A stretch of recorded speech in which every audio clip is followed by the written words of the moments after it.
우리 하나님의 중요한 원리가 있는데 그것이 뭐냐면 하나님은 자기 형상을 따라 그 모양대로 지으신 우리 사람과 동역을 한다고 하는 것입니다. 우리 사람은 하나님의 구원의 대상이면서 동시에 사역의 동역자라는 사실이에요. 하나님은 우리를 굉장히 존귀하게 여기십니다. 이게 창세기로부터 우리에게 가르쳐 주시는 중요한 원리예요. 세상 하나님은 창조하셨죠. 홀로 창조하셨죠. 그러나 창조하고 난 다음에 그가 만든 이 창조의 세계를 우리에게 돌보고 관리하도록 위탁해 주셨어요. 그게 우리 창세기 1장 28절에 나오는 우리가 소위 문화명령이라고 하는 말씀입니다. 여기 보니까 하나님이 그들에게 복을 주시며 하나님이 그들에게 이르시되 생육하고 번성하여 땅에 충만하라. 땅을 정복하라. 바다의 물고기와 하늘의 새와 땅에 움직이는 모든 생물을 다스리라 하시니라. 그랬어요. 지금도 하나님 사람 놀리지 않습니다. 그리고 이 세상이라고 하는 밭에 고용을 해가지고 다양한 일을 하게 하시는 거예요. 그래서 밀턴이라는 사람은 하나님 위대한 고용주다 이렇게 이야기를 했어요. 우리가 잘 아는 데살로니가 후서 3장 10절에 있는 말씀 있지 않습니까? 우리 같이 한번 읽어봐요. 누구든지 일하기 싫어하거든 먹지도 말라. 이게 하나의 원리예요. 일하기 싫은 사람은 살지 말래요. 살지 말라. 죽으라는 얘기죠. 먹지 말라는 건 뭐 먹지 않고 살 수가 없잖아요. 그러니까 일하기 싫으면 먹지도 마라. 하나님은 우리로 하여금 이 세상에서 일을 하면서 살도록 우리를 만드셨어요. 그러면 우리만 일하게 하고 하나님은 그냥 안식에 거하면서 쉬시는 거냐? 그게 아니라 이거죠. 하나님 자신도 열심히 일하십니다. 예수님께서 이 땅에 오셔서 어떻게 사역하셨는가? 우리가 성경 읽으면 복음서 읽으면 다 나오잖아요. 예수님은 그야말로 쉴 틈도 없이 일하셨어요.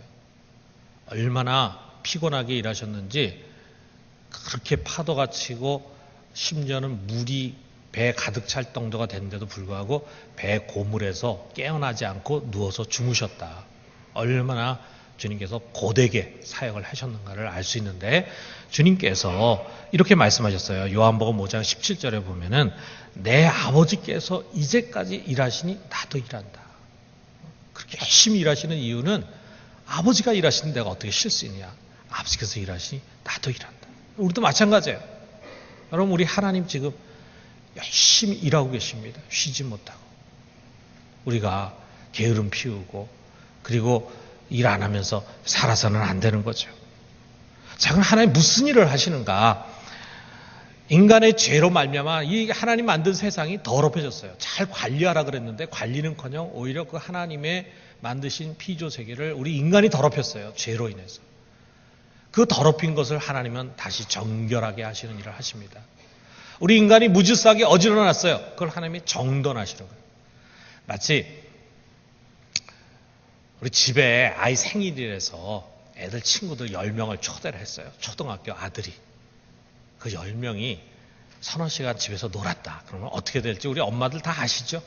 막 엉망진창이 되는 거죠. 막 온 바닥에 뭐 빵 부스러기부터 시작해서 케이크, 크림 막 이런 게 막 떡칠을 하고 그 다음에 뭐 여기저기 장난감들 다 끌어내가지고 막 하는데 애들은 치울 줄을 모르잖아요. 애들이 다 이제 끝나고 나간 다음에 집으로 간 다음에 엄마 하는 일이 뭡니까? 대청소해야죠. 다 쓸고 닦고 해가지고 더러워진 거 다 지어내고 그 다음에 이제 흐트러진 거 다 자기 자리 찾아가지고 정리정돈. 우리 엄마들이 그런 거 잘하잖아요. 정리정돈, 청소 이런 거 잘하잖아요. 우리 하나님 하시는 일이 그런 일입니다. 우리 인간들로 말미암아 하나님 할 일이 많아졌어요. 그래서 하나님이 하시는 게 뭐냐? 먼저 하나님 만든 우리 인간을 유혹을 해가지고 죄짓게 하고 죄를 지은 다음에는 그 인간을 막 지배해. 그 인간을 막 괴롭혀 하는 그런 영적 존재가 있습니다. 하나님이 그걸 탁 쳐가지고 쫓아내요. 그리고 그 아래서 신음하고 고통하고 있는 그런 우리 인간들을 구원하십니다. 그리고 만물을 새롭게 하는 거예요. 그래서 다시 처음에 만들었던 그 하나님의 거룩한 창조 세계를 회복을 하는 것이 우리 하나님의 계획입니다. 우리가 이거를 경륜이라고 말을 해요. 하나님의 이 계획. 그런데 하나님이 다 다시 그의 창조 세계를 거룩하게 회복하는 이 과정 속에서 적들이 있잖아요. 이 하나님의 세계를 더럽히고 어지럽힌 그런 원인자들이 있잖아요. 이거를 일거에 제거하는 그런 일을 위해서 비밀 병기를 하나님이 준비해 주셨어요. 해결사를 준비해 뒀어요. 근데 그 비밀 병기라는 거 우리가 전쟁에서도 보면은 최고로 탁월한 비밀 병기를 이렇게 확 드러내지 않잖아요. 몰래 숨겨뒀다가 결정적인데 그걸 써가지고 초토화를 시켜서 전쟁에 승리하지 않습니까? 그런 것처럼 우리 하나님도 이것을 해결하기 위한 비밀 병기를 드러내지 않습니다. 세상 속에 드러내지 않아요. 그것을 오히려 숨겨요. 감추십니다. 비밀로 하십니다. 이 하나님의 비밀의 경륜이 있는데 그 비밀이 뭐냐? 그게 바로 예수 그리스도라 이거죠. 예수 그리스도는 하나님의 비밀이십니다. 그 예수 그리스도가 이 땅에 오실 때 큰 난적해 있는 이 세상에 엄청난 문제들이 한순간에 해결이 되는 거예요. 그래서 그분이 오시는 것이 하나님의 구원 사역의 최고의 정점입니다. 그런데 그분이 오셔서 이제 우리의 죄의 문제를 해결하고 그리고 하나님의 새로운 나라가 이제 펼쳐지게 되는데 그분이 여기에 오시기까지 많은 하나님의 사전의 계획들이 또 있어요. 우리 하나님은 즉흥적으로 하시는 것이 아니라 그것을 위해서 또 미리 사전에 여러 가지 일들을 하십니다. 그래서 때가 될 때 그분이 오시는데 이 모든 과정 속에서 하나님은 혼자서 일하지 않습니다. 우리 하나님 꼭 사람과 함께 동역을 하십니다. 그래서 그와 함께 동역할 자들을 부르시는 이야기로 성경에 가득 차 있어요. 여러분이 가장 먼저 부르심 하면은 생각나는 사람이 누굽니까? 아브라함을 부르셨잖아요. 하나님이 아브라함을 부르셔서 하나님의 귀한 구원의 도구로 쓰려고 하는데 아브라함의 역할이 뭐냐 하면은 그 아브라함으로 말미암아 이제 그의 자손들이 하나님이 택하는 하나님의 선택받은 민족이 되는데 그 민족의 조상이에요. 그 하나님이 왜 아브라함을 통해서 그의 후손들을 통해서 그들을 선택하고 사용하려고 하느냐. 그 민족을 통해 그 혈통을 통해서 그리스도가 오시게 되는 거예요. 다시 말하면 아브라함과 그의 후손들은 예수 그리스도 하나님이 구원의 문제를 해결하고 세상을 다시 회복하려고 하는 그 구원을 이루기 위한 메시아가 오셔야 되는데 그 메시아가 오기 위한 통로라 이거죠. 혈통을 타고 오시는 것입니다. 그런데 그 민족을 하나님은 이스라엘을 택하시고 그 이스라엘 조상 아브라함을 부르신 것입니다. 이것을 위해서 그는 먼저 자기의 고향, 자기의 아비 또 자기의 친족을 떠나야 했어요. 사실 그것을 떠난다는 것은 그에게 굉장히 어려운 일이었습니다. 그렇지만 아브라함은 자기의 안위를 위해서 그저 편안하게 사는 그런 가치 없고 무의미한 삶을 살기를 원하지 않았습니다. 그리고 그는 하나님께 순종해서 고난의 길을 떠났습니다. 그는 하나님의 일을 위한 고난의 길을 선택한 것입니다. 아브라함뿐만이 아니죠. 우리가 그의 손자가 되는 야곱도 마찬가지입니다. 하나님이 에서, 맏아들인 에서가 아니라 야곱을 택하셨는데 그래서 야곱이 자기 형으로부터 장자권을 빼앗고 그 다음에 장자에게 주는 아버지의 축복을 빼앗았습니다. 그리고 난 다음에 그의 인생이 어떻게 됐습니까? 만사 형통하고 편한 길이 주어진 것이 아니라 부귀영화가 주어진 것이 아니라 도리어 그의 표현대로 매우 험악한 세월을 보내게 됐어요.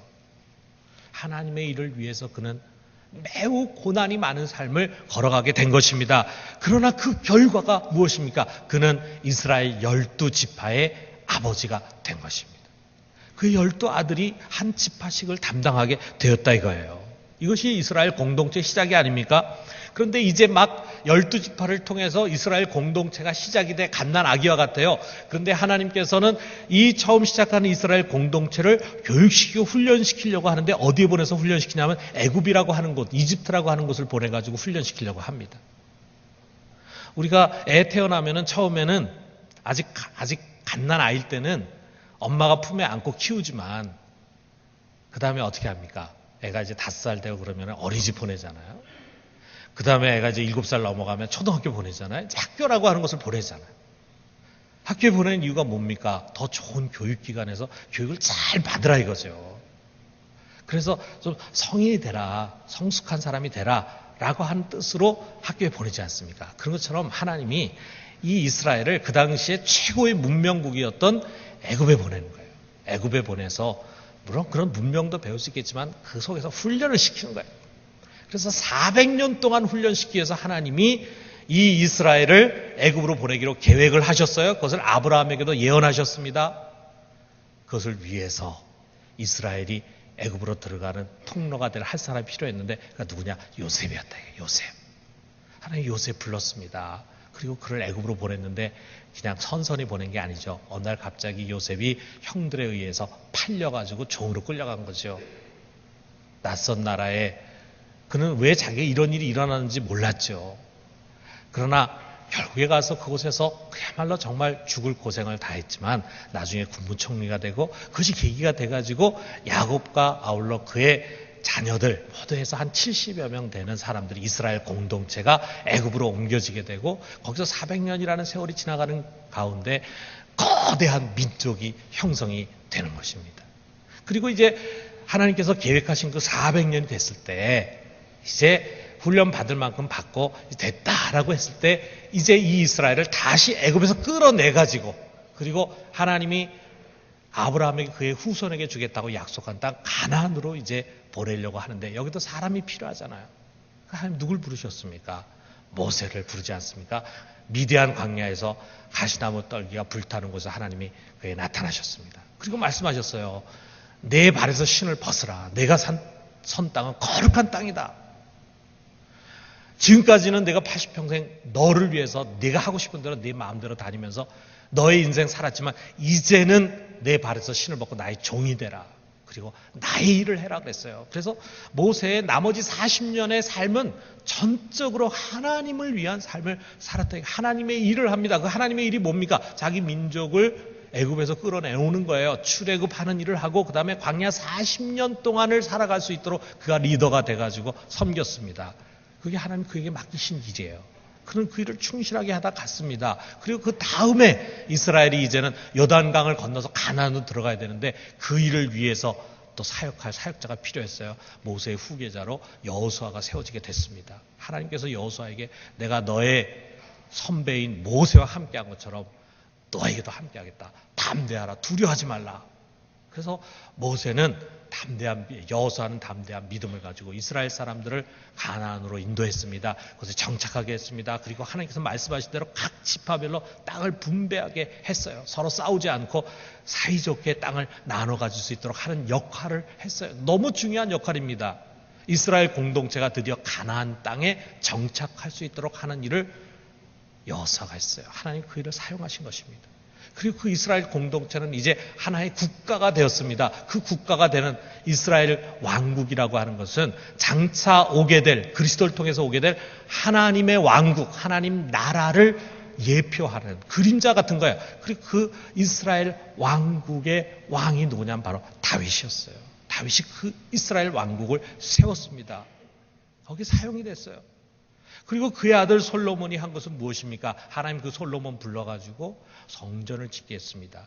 그래서 그는 평생 예루살렘 성전을 지었어요. 솔로몬 하면 우리는 예루살렘 성전을 생각합니다. 그 예루살렘 성전은 장차 오실 그리스도의 몸을 상징하는 것입니다. 이런 모든 구약의 사역들이 다 예수 그리스도를 예표하고 예수 그리스도를 준비하는 사역이에요. 그리고 우리가 성경을 읽으면서 보는 것처럼 그 외에도 엘리야라든지 엘리사라든지 또는 이사야, 예레미야, 에스겔, 다니엘, 아모스 수많은 선지자 하나님 세워서 이스라엘 공동체를 건강하게 다시 회복시키는 일을 끊임없이 하십니다. 그리고 바벨론 포로 이후에 에스라, 에스더, 느헤미야 그리고 스가랴, 말라기 등 수많은 사람들이 하나님의 동력자로 부르심 받았어요. 이스라엘 공동체를 세우고 미래에 올 하나님 나라를 준비했다 이거예요. 여러분, 우리가 성경 속에서 이런 많은 하나님의 손에 쓰임받은 사람들 보면은 이들의 공통점이 뭐냐면 다 고난을 많이 겪었습니다. 여러분, 이런 사람들 보면 부럽습니까? 아니면 부담스럽습니까? 나 같은 사람이라도 하나님 그들처럼 불러주셔가지고 이런 일 시킨다면 얼마나 영광스러운 일이겠습니까? 하나님 저도 좀 불러주시어 사용해 주십시오. 고난이 와도 상관없습니다. 이렇게 생각하십니까? 아니면 하나님 저 제발 좀 불러주지 마세요. 그냥 이대로 조용히 살고 싶어요. 이렇게 생각하십니까? 많은 사람들이 하나님께 부르심 받아서 쓰임 받는 것에 대한 부담을 갖고 있어요. 그럼 그 밑바닥을 들여다보면 뭐냐면 나 그냥 편안하게 좀 살고 싶다. 한평생 좀 아무 부담 없이 고난 없이 그냥 편안하게 사는 것이 내 인생의 목적이다. 바로 그게 인생의 목적이에요. 이건 잘못된 삶입니다. 이건 신앙인이 가질 삶의 목표가 아닙니다. 여러분 우리 구약에 나오는 수많은 사람들은요. 하나님으로부터 부름받고 쓰임받는 것을 최고의 영광으로 생각했어요. 나 같은 자를 하나님 쓰실 수 있는가. 그의 거룩한 일에. 그리고 하나님 부르심에 기꺼이 순종했습니다. 여러분 이사야를 보세요. 하나님이 이사야에게 나타나셨어요. 우시야 왕이 죽던 해에 이사야서 6장 8절에 그에게 나타나서 말씀하십니다. 내가 또 주의 목소리 들으니 주께서 이르시되 내가 누구를 보내며 누가 우리를 위하여 갈꼬 하시니 그때 내가 이르되 내가 여기 있나이다. 나를 보내소서 하였더니 이렇게 그들은 기꺼이 하나님께 자기의 인생을 들여서 하나님이 그의 일을 위해서 하나님의 일을 위해서 쓰시기를 원했다 이거예요. 그런데 여러분 보십시오. 우리가 구약 성경을 읽으면서 많은 신앙의 위인들 대단하다 생각하는 그런 믿음의 조상들을 만나게 되는데 이들 중에 제일 위대한 사람이 누구인 것 같습니까? 노아입니까? 아브라함입니까? 다윗입니까? 모세입니까? 어떻습니까? 여러분이 난 이 사람이 제일 큰 사람인 것 같다라고 생각되는 그 사람이 누굽니까? 아마 사람에 따라 좀 다를 수 있겠죠. 어떤 사람은 아브라함이 믿음의 조상 아니냐, 어떤 사람은 다윗, 예수님을 예표하는 사람 아니냐, 뭐 이런 여러 가지 다양한 생각을 갖고 있겠지만 누가 진짜 큰 사람이냐 하는 것을 최종적으로 결정하는 이는 누굽니까? 하나님이시죠. 주님께서 누구를 가장 큰 자로 여기시느냐 하는 그것이 크고 작은 것의 올바른 바로미터라 이거예요. 그럴 때 과연 주님의 평가는 어떤 것인가? 주님이 가장 큰 자로 지목하는 사람, 그의 일꾼으로 가장 크다라고 얘기할 수 있는 인정하는 사람 누구냐? 아브라함도 아닙니다. 모세도 아닙니다. 다윗도 아닙니다. 그건 누구냐? 마가복음 11장 11절에 주님께서 말씀하십니다. 내가 진실로 너에게 말하노니 여자가 낳은 자 중에 세례 요한보다 큰 이가 일어남이 없도다 그랬어요. 여러분 여기 예수님 표현 보세요. 여자가 낳은 자 중에 이런 표현을 씁니다. 여러분 세상에 여자가 낳지 않은 사람이 있나요? 남자가 낳은 사람이 있나요? 돌에서 그냥 빠져나온 사람 있나요? 하늘에 뚝 떨어진 사람 있나요? 이 세상에 있는 모든 사람들은 다 여자가 낳은 사람입니다. 다시 말하면은 이 세상에 태어난 모든 인류 중에서 가장 위대한 사람이 누구냐? 세례 요한이에요. 알렉산더 왕도 아니고 나폴레옹도 아니고 아브라함 링컨도 아니고 또 성경에 나오는 아브라함이라든지 모세라든지 다윗 이런 사람 아닙니다. 세례 요한입니다. 의아할 거예요. 이 세례 요한이 뭔데 주님께서 그렇게 찬사를 보내는 걸까? 우리하고 평가 기준이 다르기 때문이라 이거죠. 여러분 우리는 이 주님의 평가 기준에 귀를 좀 기울여야 합니다. 가령 예를 들어서 어떤 청년이 말이야 어떤 기업에 취직을 하려고 한다면은 그냥 이력서 들이매는 사람은 그건 안 돼요. 안 되게 돼 있어요. 리서치를 해야 돼요. 그 기업에서 구하는 사람은 어떤 사람인가, 어떤 취향의 사람을 구하는가, 또 어떤 걸 요구하는가 이런 거를 잘 살펴봐야죠. 수능력이 뛰어난 사람을 그 기업은 원하는가, 아니면 관계를 잘하는 사람 원하는가, 토익 점수라든지 뭐 이런 것들이 잘 갖춰진 사람 원하는가, 여기에 맞춰서 준비해야 합니다. 이게 취업 희망자의 필수 요건 아니겠어요? 그렇다면은 언젠가 우리가 만나게 될 그 주님, 또 지금도 우리가 인도받고 있는 그 주님, 우리의 목자 되신 주님, 그 마음이 뭐냐, 그 기준이 뭐냐, 그분이 좋아하는 것이 뭐냐 이거죠.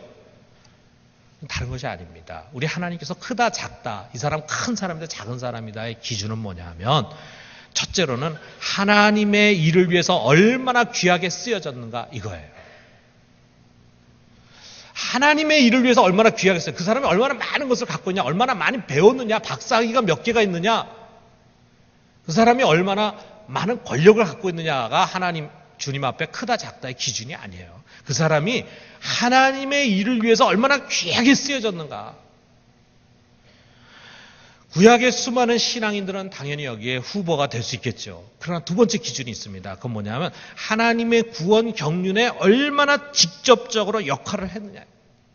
다양하게 쓰여졌지만 정말 하나님의 구원 경륜에 얼마나 직접적 역할을 했느냐. 여기에 단연 세례 요한이 선두입니다. 왜 그렇습니까? 우리 구약의 수많은 위인들은요, 아주 멀리서 먼 훗날에 오게 될 그리스도를 바라보며 사역했어요.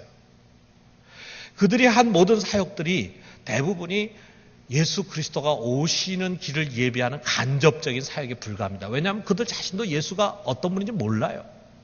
먼 미래에 오실 분이니까 그냥 심의할 뿐입니다.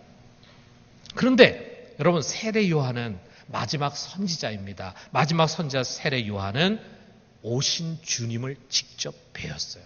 뵙고 사역했어요. 그는 예수님보다 6개월 전에 태어났어요. 예수님보다 먼저 공생애를 시작했습니다. 그러면서 그의 역할은 뭐냐? 이사야서에서 얘기했어요. 그는 주의 길을 예비하라고 광야에서 외치는 자의 소리라 그랬어요.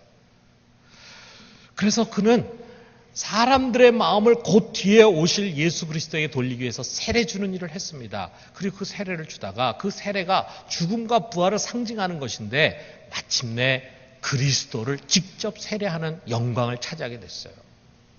그는 예수 그리스도의 죽음과 부활을 세례를 통해서 예표하고 또한 그 길을 예비했다 이거죠. 그렇기 때문에 그는 구약의 어떤 선지자들보다도 하나님의 구원 경륜을 가장 직접적으로 그리스도를 가장 가까이서 바로 그 앞에서 그의 길을 준비하는 사람이었기 때문에 모든 구약의 위인들 중에서 가장 훌륭한 자고 모든 인류 이 세상에 산 사람들 중에서 가장 큰 자였다라고 하는 것을 주님께서 말씀하고 있습니다. 우리가 이 주님의 시각을 가져야 합니다. 그렇다면은 여러분 이제 우리에게도 돌아와 봐요. 우리는 어떤가? 우리가 어떻게 그런 사람들하고 간 비교할 수 있을까? 우리가 어떻게 아브라함이나 모세나 다윗 같은 그런 위대한 인물하고 비교할 수 있겠습니까? 제가 어떻게 이렇게 신앙생활하는 사람이 감히 그런 사람하고 견줄 수 있겠습니까? 이렇게 생각하는 게 아마 여러분 당연한 생각일 거예요. 그러나 그렇지 않습니다. 우리의 생각과 예수님의 생각은 다릅니다. 여러분, 예수님께서는 계속해서 이렇게 말씀하십니다. 마태복음 11장 11절에 아까 우리가 읽은 그 귀절 바로 뒤에 이렇게 나옵니다. 그러나 천국에서는 극히 작은 자라도 그보다 크니라 그랬어요. 천국 백성 중에 제일 작은 자, 별 의미가 없어 보일 만큼 시시한 자라 할지라도 세례 요한보다는 큰 자다. 이게 바로 예수님 평가예요. 우리가 이렇게 얘기하면은 천국 백성, 천국에서는 이렇게 표현하면은 많은 사람들이 죽은 다음에, 그래 우리가 죽은 다음에는 천사같이 되어서 거기서는 지금의 이 세례 요한보다는 훨씬 더 우리가 큰 자지, 이렇게 생각하시는 분이 있을지 모르겠는데 그게 아닙니다. 여기서 말하는 천국이라고 하는 것은 우리가 죽은 다음에 가는 곳이 아닙니다. 여기 하늘나라는 이미 이 땅에 임한 하늘나라예요. 이 땅에 임하신 하나님의 나라에 누가 들어가서 그 천국에 거하는 천국 백성이 될 수 있느냐? 예수 그리스도를 영접하고 그를 믿기만 하면 누구든지 다 그의 나라에 들어갈 수 있습니다. 우리 그리스도인들이 바로 천국의 백성이에요. 이 땅에 임한 천국의 백성이고 하나님 나라의 백성입니다. 여러분과 내가 바로 그런 사람들인데 예수님의 말씀 뭐냐면 네가 세례 요한보다 더 큰 자다. 세례 요한이 모든 구약에 나오는 인물들보다 더 큰 자지만 너는 세례보다 더 큰 자다. 이렇게 말씀하시는 거예요. 여러분 이게 충격적인 얘기 아닙니까? 왜 그렇습니까? 여러분과 나의 우리 그리스도인들의 존재와 사역은 이스라엘과 하늘의 천사도 부러워하는 것이기 때문에 그렇습니다. 여러분 구약의 우리의 믿음의 조상들은 우리가 지금 누리고 있는 이런 축복과 은혜를 갖지 못했어요. 단지 멀리서 아마 그러한 계시를 받았을지 몰라요. 먼 훗날 태어날 자들은 이러이러한 축복을 누릴 것이다 라고 하는 계시를 받았을지 모르겠습니다. 그랬을 때 그 계시를 받았을 때 얼마나 부러워했겠습니까? 그것을 멀리서 바라보고 환영했다 그랬어요. 멀리서 그 우리의 조상들이 우리를 바라보고 박수를 치면서 환영을 한 겁니다. 우리가 좀 더 자세하게 얘기하면요, 이 사람들은 평생 양과 소를 제물로 삼아가지고 하나님과 화목하기 위해서 힘썼어요. 돈 많이 들어갔습니다, 여러분. 그 양 한 마리 잡고 소 한 마리 잡는다고 생각해 보세요. 그게 보통이 아니잖아요. 근데 그 당시에 사람들은 하나님과 화목하고 자기 죄 문제 해결하기 위해서는 그와 같은 제사를 계속 드려야 했어요. 그리고 그 화목을 유지하기 위해서 힘써야 합니다. 지금 화목하다고 해서 이게 영원히 화목한 게 아니에요. 지금 화목하지만 내가 또 죄를 지으면 또 하나님과 원수가 될 수 있어요. 그러니까 그 화목을 유지하기 위해서 계속 노력합니다. 근데 우리가 어떻습니까?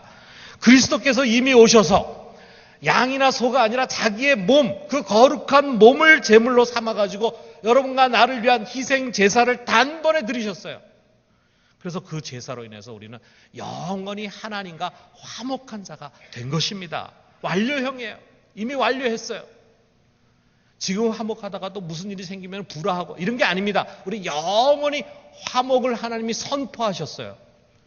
이제 우리는 그 화목을, 하나님과의 화목을 위해서 또 다른 제사를 드릴 필요도 없고 어떤 화목을 유지하기 위한 특별한 노력을 할 필요가 없습니다. 우리 구약에 있는 사람들이 이것을 알면 얼마나 부러워했겠습니까? 그런데 여기에 주님은 더 귀한 복을 더하셨습니다. 그게 뭐냐? 그것이 바로 오늘 우리가 읽은 28절, 19절에 나오는 말씀이에요. 자, 우리 이 말씀을 같이 한번 읽어봅시다. 모든 것이 하나님께로서 났으며 그가 그리스도로 말미암아 우리를 자기와 화목하게 하시고 또 우리에게 화목하게 하는 직분을 주셨으니 곧 하나님께서 그리스도 안에 계시사 세상을 자기와 화목하게 하시며 그들의 죄를 그들에게 돌리지 아니하시고 화목하게 하는 말씀을 우리에게 부탁하셨는데, 이게 화목이라는 말이 계속 반복이 되는데 중요한 것은 하나님 우리에게 화목하게 하는 직분을 주셨다. 이 직분, 이게 참 영광스러운 것입니다. 여러분, 하나님은 세상과 어떻게든지 화목하려고 하세요. 이 세상에 있는 사람들이 죄를 짓고 오히려 하나님 등지고 하나님 배반하고 하나님 모른다고 하고 이렇게 하지만 하나님은 그들을 불쌍히 여기시고 그들과 어떻게든지 화목하려고 하십니다. 이게 하나님의 근본적인 뜻입니다. 그래서 그들을 위해서 화목하기 위해서 하나님 자기 아들까지 보내셔가지고 그 아들을 희생 제물로 화목 제물로 내어주셨습니다. 세상과 화목하려고 하는 하나님의 열정입니다. 그런데 여러분 보세요. 이 화목의 성사는 마지막 하나님과 화목할 수 있느냐 없느냐의 성사는 우리 손에 달려있어요. 예수 그리스도가 십자가에 흘린 그 거룩한 보혈은 모든 사람들, 모든 인류의 죄값을 다 지불했습니다. 그러나 우리가 아니면은 그 구원은 아무 효력이 없다 이거예요. 무슨 말입니까? 그 주님의 이름을 부르지 않는 사람이 어떻게 죄사함 받을 수 있겠어요? 주님은 그들을 위해 죄값을 다 지불했지만 그 주님을 인정하고 받아들이고 믿지 않는 사람이 어떻게 그 죄사함의 효력을 받을 수가 있겠어요? 어떻게 그 죄가 없어질 수 있겠어요? 그 이름 불러야 합니다. 그 이름을 부르려면 어떻게 해야 됩니까? 그를 믿어야 되죠. 그를 믿지 않는 사람이 어떻게 그 이름을 부릅니까? 그 믿으려면 어떻게 해야 돼요? 저절로 믿음이 생깁니까? 아니죠. 들어야 되죠. 우리가 말씀을 들어야지 그것을 깨닫고 믿음이 생기죠. 근데 듣기 위해서 뭐가 필요합니까? 전하는 사람이 있어야 되는 거죠. 전하는 사람이 없이 어떻게 세상 사람들이 말씀을 들을 수 있겠습니까? 말씀을 듣지 않고 어떻게 믿음이 생기고 믿음이 생기지 않고 어떻게 그 이름 부를 수 있겠습니까? 그렇기 때문에 하나님은 우리를 말씀을 전하는 자로 보내시는 거예요. 우리를 세상에 파송하셔서 우리 입술을 통해서 사람들이 이 화목의 진리를 듣도록 하시는 것입니다. 이것이 되지 않으면 아무리 예수님이 이 세상에 오셔서 그의 거룩한 보혈을 흘렸다 해도 그것이 아무 효력이 없어요.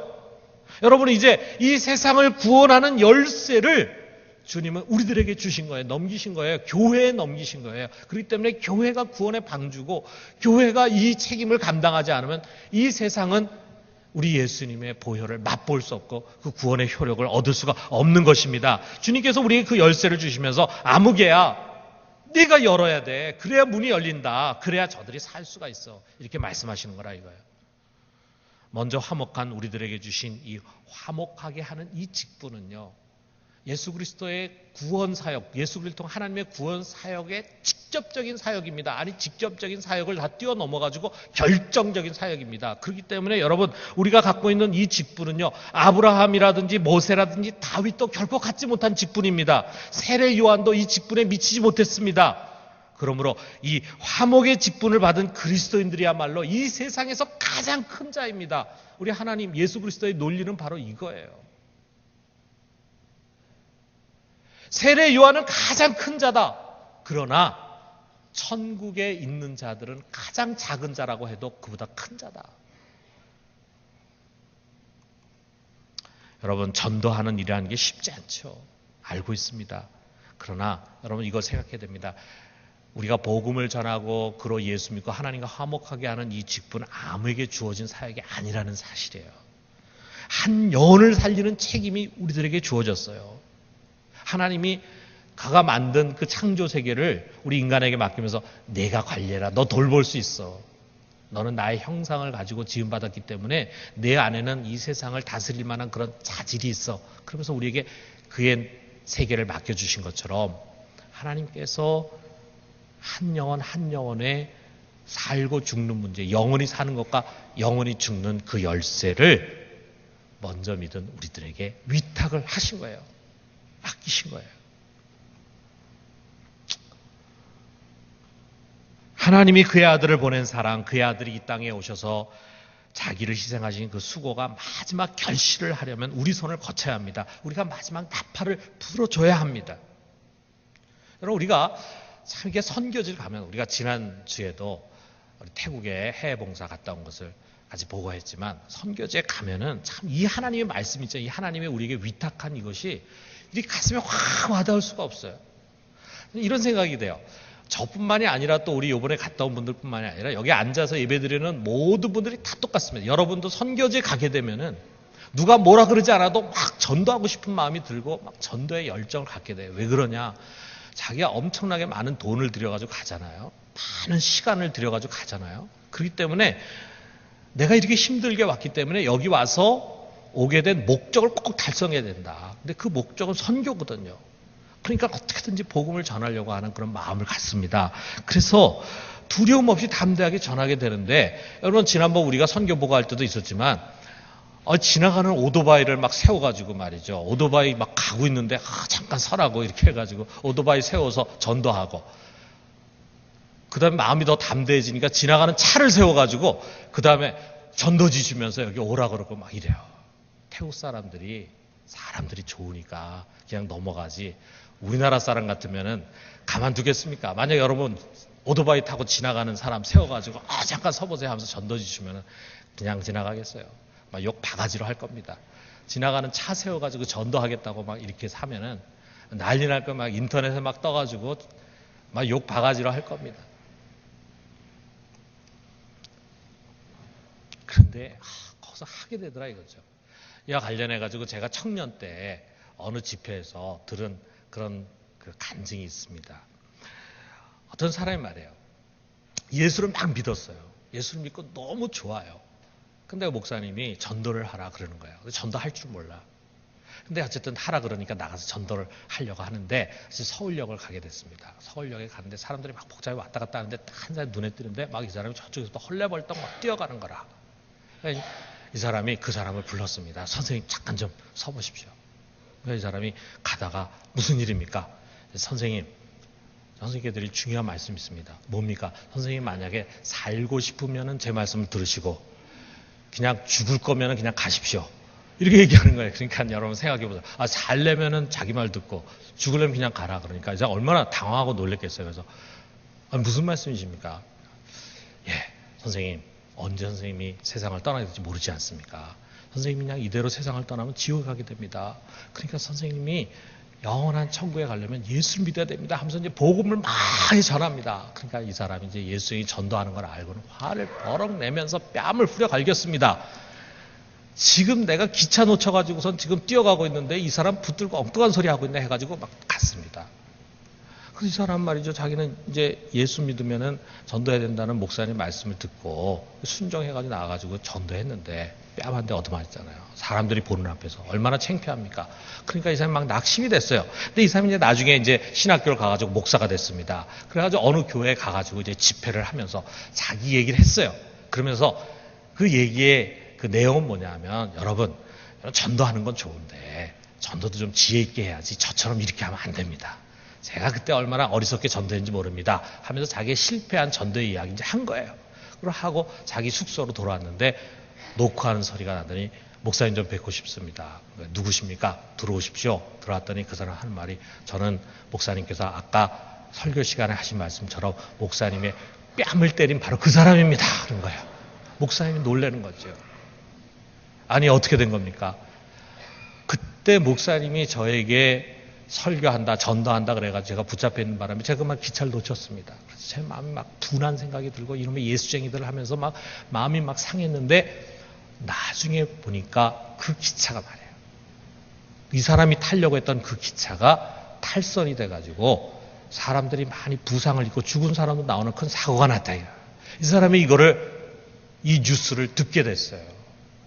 만약에 자기가 그 기차를 탔다면 정말 죽을 수도 있었겠다 생각하니 가슴이 덜렁 내려앉으면서 자기의 전도한 그 사람이 생명의 은인처럼 생각이 되고, 그래서 마음을 열고 이제 교회를 나가서 신자가 되고, 그리고 이제 이 목사님이 전도한 집회한 이 교회의 교인이 이제 됐던 것입니다. 야, 참 오묘하지 않습니까? 여러분, 우리가 생각해 보면요, 세상에 전도처럼 미련한 게 없어요. 우리가 제정신으로 돌아보면은 참 이게 사람에게 보이지 않는 세계를 이야기하고 지옥 천국을 얘기하고 예수를 믿으면 구원받고 자기 죄 용서 받는다라고 하는 게 논리적으로 그 사람이 이해가 되겠습니까? 참 어색하고 힘든 일이죠. 그런데 바로 그 미련한 것을 통해서 하나님이 지금도 사람들을 구원한다는 사실이에요. 지금 여기 앉아있는 사람들 중에서도요, 그런 논리적이지 않은 것들, 뭔가 자기가 세상 이성을 가지고는 납득이 안 되지만 근데 여기 와 있는 거예요. 그런 전도를 받고.